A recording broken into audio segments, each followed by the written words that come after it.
Você acha mesmo que a direita está dividida? Ou será que o PT está desesperado porque ela está se unindo na hora certa? Enquanto o PL no Paraná reúne Flávio Bolsonaro e Sérgio Moro no mesmo vídeo, defendendo que o lado certo tem que vencer e mandando um recado claro: chega de petistas e bandidos, o PT age nas sombras. Eles gastaram quase 150 mil reais do dinheiro do partido só para atacar Flávio Bolsonaro nas redes, alcançando 18 milhões de visualizações com vídeos cheios de mentiras e distorções. Ao mesmo tempo, Romeu Zema usa sátira para expor a farra dos jatinhos do STF, os voos de luxo de Alexandre de Moraes e as intimidades entre o tribunal e certos escritórios de advocacia. A resposta: Gilmar Mendes e Moraes tratam o governador como ameaça institucional e já miram a censura. E o mais grave, no Congresso Nacional do PT, eles exibem cartaz pedindo a volta de Nicolás Maduro com a hashtag #IucuFreeMaduro. Isso mesmo. O mesmo partido que manda no Brasil hoje quer trazer de volta o ditador que destruiu a Venezuela. Fica comigo até o final, porque o que está acontecendo agora não é coincidência. É o PT sentindo o cheiro de derrota em 2026 e usando todos os truques: ataque sujo, censura via STF e apoio aberto a ditadores, para tentar segurar o poder. O Brasil está acordando, a direita está se reorganizando e eles estão apavorados. Um sábado à noite, o salão do Washington Hilton lotado de jornalistas e autoridades. De repente, o caos. Um homem de 31 anos, armado com pistola, escopeta e várias facas, avança decidido contra o checkpoint de segurança. Tiros são disparados. O serviço secreto reage rápido, neutraliza o agressor e evacua às pressas o presidente Donald Trump, a primeira-dama Melania e membros do gabinete. Um agente é atingido no colete, mas está bem. O alvo declarado: oficiais da administração Trump. Meus amigos, isso não foi um incidente qualquer. Foi o terceiro atentado que Donald Trump sofre em menos de 2 anos. E o que chama mais atenção não é apenas a violência em si, mas a forma como parte da imprensa brasileira tratou o episódio. Basta abrir os jornais tradicionais neste domingo. Manchetes suaves como "Trump sai do jantar". Saiu como se ele tivesse decidido ir embora porque estava entediado. Não mencionam o homem armado, as facas, a intenção clara de atacar. Transformam um atentado em uma saída casual. Lembrem-se de julho de 2024. Trump é baleado de raspão na orelha durante um comício. A manchete aqui: Trump deixa o palco. De novo, ele saiu. Não sofreu um atentado, não levou um tiro, apenas saiu. Depois veio o episódio no campo de golfe em West Palm Beach, com outro agressor anti-Trump. E ainda há o caso anterior contra o juiz Brett Kavanaugh. Em todos, os materiais encontrados apontavam um vínculo ideológico claro contra Trump e a direita. Mas a narrativa repetida foi sempre a mesma: lobo solitário, caso isolado, problema mental. Essa não é uma coincidência, é um padrão. Quando o alvo é um líder de direita, a imprensa minimiza, suaviza, despolitiza. O agressor vira vítima da própria mente doente. Quando o alvo é da esquerda, ou quando o agressor tem qualquer ligação com a direita, a história muda completamente. Aí sim, filiação política, extremismo, discurso de ódio, influência de líderes conservadores. A esquerda sai sempre pura, imaculada, a direita por natureza radical e perigosa. Aqui no Brasil vemos exatamente o mesmo jogo. A mídia e as elites tratam atentados contra figuras de direita como aberrações individuais, desvios psiquiátricos. Nunca questionam o ambiente de ódio cultivado contra conservadores. Essa forma seletiva de contar a história não é jornalismo. É militância disfarçada. Ela alimenta uma narrativa onde só um lado pode ser demonizado. Enquanto isso, Trump segue firme, denunciando a tentativa e elogiando o trabalho rápido do serviço secreto. A esquerda americana e seus ecos aqui no Brasil preferem fingir que nada de grave aconteceu, mas o povo percebe. O terceiro atentado em tão pouco tempo não surge do nada. Surge de um clima de intolerância que a grande mídia ajuda a construir, ao mesmo tempo em que nega sua existência. Essa cobertura enviesada revela algo mais profundo. Estamos diante de uma batalha que vai muito além de eleições ou cargos. É uma disputa pela forma como a realidade é contada, e enquanto a direita não entender isso, continuará sendo retratada como a vilã da história, mesmo quando é ela que leva os tiros. Meus amigos, o atentado contra Trump não é um fato isolado. Ele se conecta diretamente com o que vivemos aqui no Brasil. E o elo é a forma como a mídia e as elites tratam a violência política dependendo de quem é o agressor e quem é a vítima. Vejam o caso clássico. 6 de setembro de 2018, em Juiz de Fora. Adélio Bispo esfaqueia Jair Bolsonaro em plena campanha. Um ato covarde que quase tirou a vida do então candidato. O que aconteceu depois? Adélio foi declarado inimputável, tratado como um louco solitário, alguém com problemas mentais que agiu por impulso próprio. A ideologia que o motivava, praticamente ignorada. O problema era dele, não do ambiente de ódio contra Bolsonaro que já fervia na época. Agora compare com o 8 de janeiro. Manifestantes bolsonaristas invadem prédios públicos movidos por revolta com o que consideravam injustiças eleitorais. A narrativa da mídia e do sistema? Golpe de Estado. Extremismo de direita. Ameaça à democracia. Cada pessoa foi pintada como parte de um movimento ideológico perigoso, financiado ou inspirado por líderes conservadores. Não era raiva pontual, era politização pura. Percebem o contraste? Quando o agressor vem da esquerda ou mira na direita, vira lobo solitário, doente mental, caso isolado. Quando o episódio envolve direita, mesmo que pacífica ou motivada por indignação, vira ameaça organizada, radicalismo, golpe. Essa é a regra não escrita da grande imprensa. A esquerda é sempre vítima ou defensora da democracia. A direita é sempre suspeita, por natureza radical. Nos Estados Unidos, o padrão se repete. Nos atentados contra Trump, os agressores tinham motivações anti-Trump claras. Materiais investigados mostravam ódio ideológico, mas a cobertura insistia no isolado. Nunca se aprofunda no clima de demonização constante que Hollywood, universidades, redes sociais e mídia tradicional criam contra conservadores. Essa seletividade não é erro, é estratégia. É como a esquerda constrói a narrativa de que ela representa o bem, a tolerância, o progresso, enquanto a direita seria a fonte natural de violência e autoritarismo. Assim, justificam qualquer ataque contra nós e criminalizam qualquer reação nossa. Por isso falamos de guerra cultural. Não basta a direita vencer eleições e ocupar o poder estatal. Se deixarmos as redações, as universidades, as ONGs, o cinema, as artes e as redes nas mãos da esquerda, seremos eternamente os vilões da história. Seremos baleados, esfaqueados, demonizados e ainda culparão nossas ideias pelo crime. A direita precisa ocupar também o campo da cultura. Precisa contar sua própria história, defender seus valores, desmontar as mentiras repetidas todos os dias. Enquanto só brigarmos por cargos e não por narrativas, a direita continuará sendo retratada como ameaça, mesmo quando é ela que sangra. O povo já começa a perceber essa manipulação. Mas para vencer de verdade, precisamos lutar também no terreno das ideias e das histórias que são contadas. Enquanto o mundo assiste ao atentado contra Trump, aqui no Brasil, outra ameaça avança contra a liberdade. O Supremo Tribunal Federal, que muitos brasileiros já veem como a maior ameaça à democracia real, decidiu abrir licitação de até R$250 mil para contratar uma empresa especializada em monitorar redes sociais. Sim, você leu certo. O STF quer pagar com o seu dinheiro para vigiar diariamente tudo o que é dito sobre a corte, sobre seus ministros e sobre temas relacionados. A empresa terá que produzir relatórios com alertas imediatos, analisar o sentimento das publicações, se positivo, negativo ou neutro, medir repercussão e acompanhar plataformas como X, YouTube, Instagram, Facebook, TikTok, LinkedIn, Quai e até Discord. Uma equipe mínima de 4 pessoas, sempre de plantão, pronta para atender demandas dos ministros. Isso soa familiar? Lembrem-se da fala de Gilmar Mendes, quando defendia maior controle sobre as redes. Nós todos hoje somos admiradores do regime chinês. Um ministro do Supremo em um país que se diz democrático, elogiando abertamente um regime comunista de partido único, onde a internet é vigiada 24 horas, críticas ao governo levam à prisão rápida e liberdade de expressão é letra morta. O contraste é assustador. O STF impõe sigilo sobre seus próprios ganhos em palestras internacionais, contratos de familiares, viagens em jatinhos da FAB e contatos com figuras controversas, mas quer saber tudo o que você fala sobre eles. Se mencionar STF, Alexandre de Moraes, Gilmar Mendes ou Dias Toffoli, seu nome pode entrar na malha fina, sua rede social ser investigada e você acabar incluído em inquéritos que nunca terminam, como já aconteceu com outros. Gilmar Mendes, em momento de desespero com a rejeição crescente ao STF, ainda teve a ousadia de sugerir que a Corte poderia interferir ou anular um eventual impeachment de ministros pelo Senado. Ou seja, o Senado pode até tentar, mas o STF decide se aceita ser fiscalizado.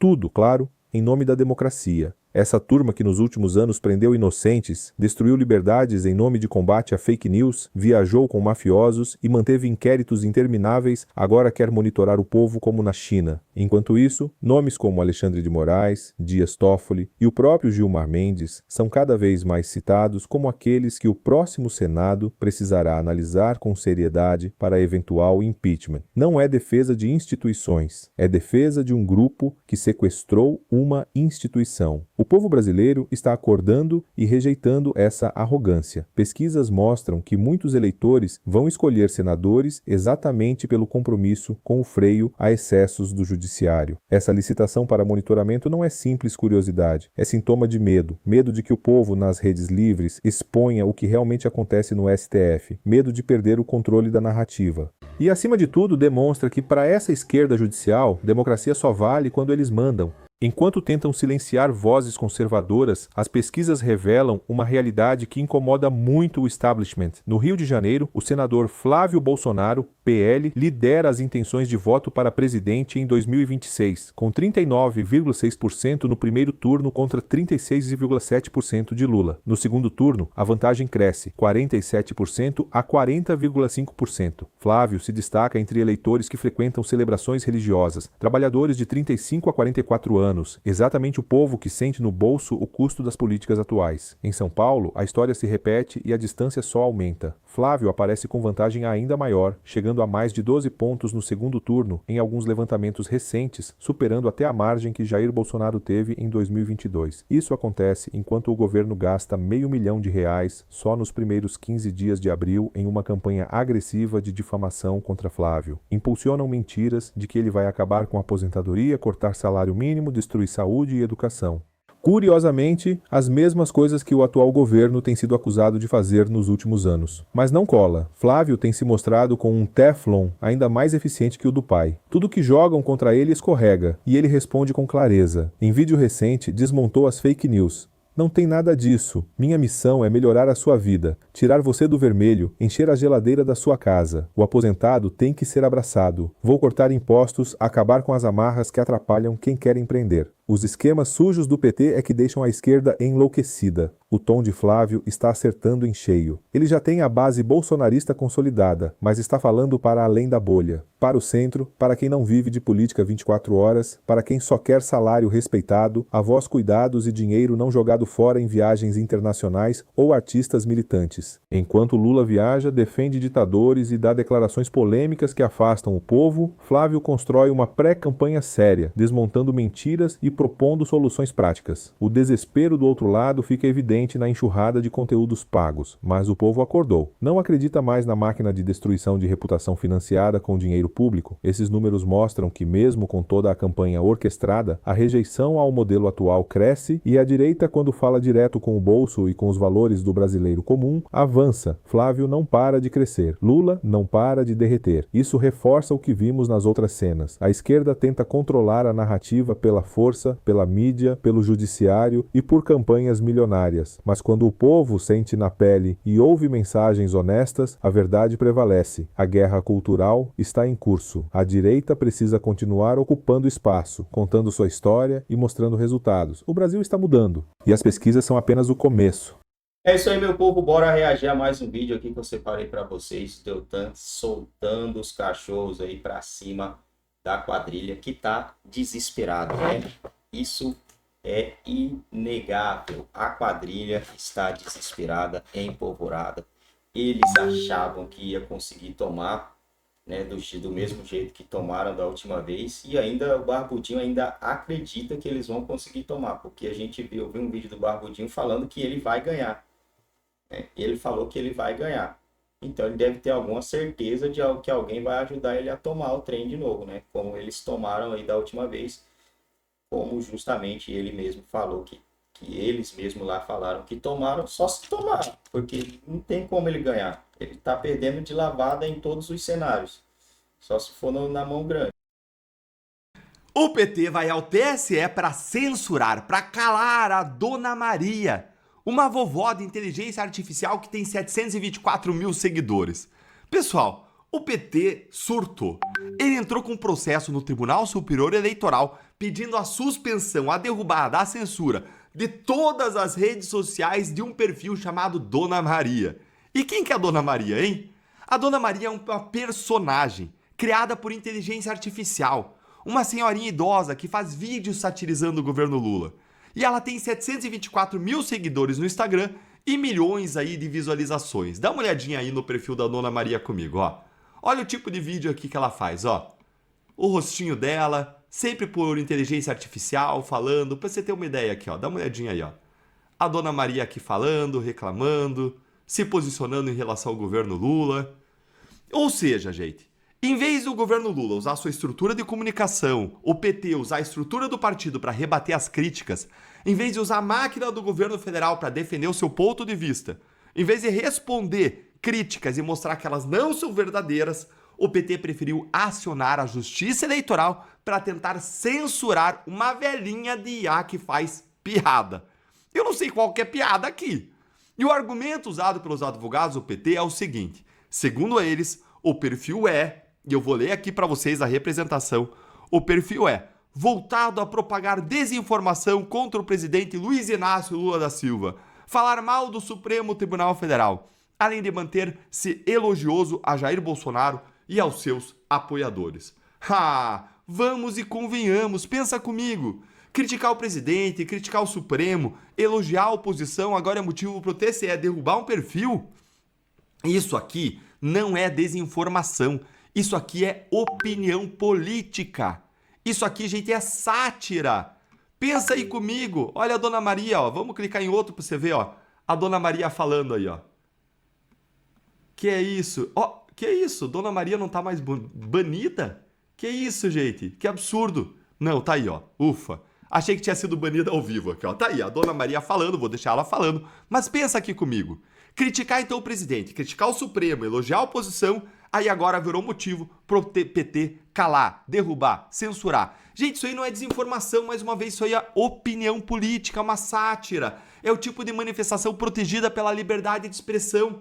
Isso aqui é parecido com o que o Zema fez com aqueles bonequinhos. E aí o Gilmar Mendes foi lá e quis derrubar. Olha, governo Lula, Gilmar e Moraes tinham mesmo que se abraçar. Todos com ações extremamente autoritárias. E tem um detalhe que torna tudo isso ainda mais absurdo. Não tem eleição acontecendo ainda, nenhuma. O TSE é a Justiça Eleitoral. Existe para regular processos eleitorais. E o PT está pedindo aí para um tribunal que cuida de eleições censurar um perfil de humor político fora do período eleitoral. O dono do perfil aí da Dona Maria é o Daniel Cristiano. E a resposta dele resume muito bem o que está acontecendo. Ele publicou o seguinte, ele disse: o desespero é grande. Que descontrole é esse por uma simples página? E é exatamente isso. A Dona Maria é uma personagem, é uma sátira. O perfil usa a imagem de uma senhora idosa e negra gerada por inteligência artificial que comenta a política com humor, só isso. 724 mil pessoas seguem porque se identificam. Milhões assistem porque riem e concordam. E o PT, em vez de olhar para isso e se perguntar por que tanta gente concorda com as críticas de uma velhinha virtual, em vez de se perguntar isso, ele prefere não ir lá e pedir para a justiça derrubar o perfil. Gente, isso diz muito sobre o PT. Muito mais sobre o PT do que sobre a Dona Maria. Um partido que governa o país com toda a estrutura, máquina de comunicação do governo federal, com a TV Brasil, com orçamento de publicidade, com a máquina do Estado e não consegue responder a Dona Maria, uma personagem de inteligência artificial. A resposta do PT não é comunicação, debate ou argumento, é censura judicial. Então presta atenção, não sigam a Dona Maria aí no Instagram, não sigam, porque o PT não quer que você veja ela, viu? Então não siga. Gente, e aí você entende por que eles querem regular as redes sociais? Eles falam de regular para proteger de crimes na internet, mas eu nunca vi o PT acionar ninguém por um crime que seja na internet. O que eu vejo aí, eles sim querendo censurar a Dona Maria. E a Dona Maria que representa todas as Donas Marias, todos os seus Josés, os seus Joãos, todos os brasileiros que querem falar livremente, que querem poder criticar o governo. E o PT vai lá e censura. Regulação de rede social é só uma capa bonita para definir a censura que o PT quer implementar contra você, contra mim na sociedade brasileira, para que o discurso seja aquele que os agrada, que os enaltece e não que os critica. E me conta aí, vocês acham que o TSE deveria censurar um perfil de sátira política feito com IA?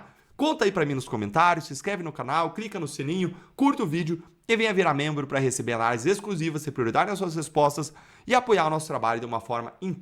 É isso aí, meu povo. Venceremos, né? Venceremos. E eu acho que só não vai no primeiro turno porque tem outros candidatos aí da direita concorrendo, né? Se não,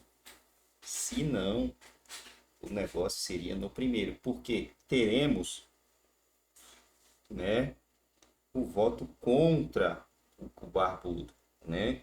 Não é porque a maioria quer o Flávio, né? Não é por isso. É porque tem o voto contra o Barbudo. O Barbudo perdeu muita credibilidade nos últimos meses aí, né? No último ano, então nem se fala. Aí o amigo dele foi preso, o Maduro, muita gente. Cara, muita gente não, né? A maioria dos brasileiros não tá ligado. Não tá ligado. Gente, se você tá ligado do que é política, tá ali envolvido e tal, você vai numa academia, você vai no seu serviço, você vai em algum lugar, você entende ali, conversando com as pessoas, né, que uma hora ou outra vai entrar nesse tipo de assunto, você entende ali que as pessoas não estão ligadas em nada. O que as pessoas estão ligadas? O que a maioria ainda faz hoje? Elas chegam em casa, liga a rede esgoto e assiste ali o que o jornal vai falar. Infelizmente, ainda é assim. E o que aquele jornal ali fala, para muitas pessoas, acaba se tornando verdade absoluta. Eu não entendo hoje como algumas pessoas ainda não têm o tic-tac no celular, né? Porque para mim hoje é uma das principais plataformas de informação, é vídeo curto, coisa rápida, né? Você tá sempre ali tendo a notícia mais resumida e mais rápida, né? Não que aqui na plataforma não seja legal, mas a gente tem aquela outra plataforma ali também e muita gente não tem, né? Muita gente, a galera fica incutida muito com o tal do Insta ainda, né? Que eu nem olho aquilo ali. Aquela é uma parada para as pessoas mostrarem a vida que outras pessoas desejam, né? Então eu não vejo aquilo lá não. Aquilo ali é mais para mostrar uma ostentação e eu não tô a fim de ver isso, né? Eu tô a fim mais de me sentir informado, nada contra quem vê, eu só acho que a gente precisa, né? Os dias vão embora muito rápido, se a gente não estiver correndo atrás de alguma coisa, a gente acaba ficando para trás. Então o conhecimento sempre é legal, sempre é bom, né? E venceremos.